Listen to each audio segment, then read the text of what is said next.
Chapter 9, Mishnah 1. This chapter discusses laws related to the tahara of olives. The main focus of the chapter is the point when olives become capable of becoming tameh.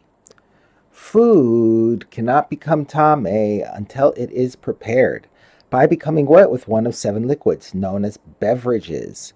One of these liquids is olive oil, which is the juice that comes out of olives when they are pressed. Before olives were pressed, they were often piled in a vat and left to sit there. The pressure and heat of the large pile of olives would soften them, and they would yield more oil. While in the vat, a weak form of oil known as olive water oozed from the olives. The Mishnah discusses whether this liquid prepares the olives that it touches to become tameh.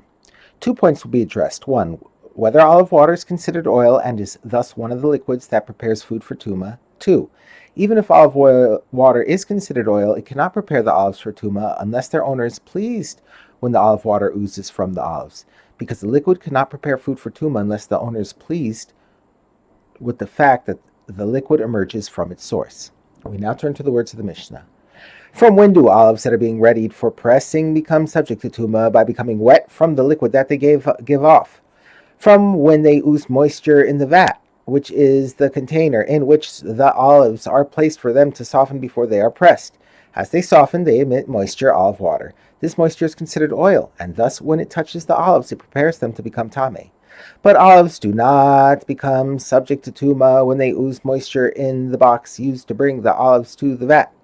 This box has holes, and thus cannot hold liquid. Any liquid that oozes from olives in the box goes to waste. Therefore, the owner is not pleased when the olives ooze liquid in the box. Since the owner is not pleased with the liquid, it does not prepare food for tumah. This is according to the words of Beis Shammai. The next Tana explains that Beis Shammai do not hold that all olive water is considered oil. Rabbi Shimon says the amount of time that olives must stay in the vat before their moisture is considered oil is 3 days. Moisture that oozes from olives before they have been in the vat for 3 days is not considered oil. Even if it oozes onto the olives, it does not prepare them for tumah. Another opinion.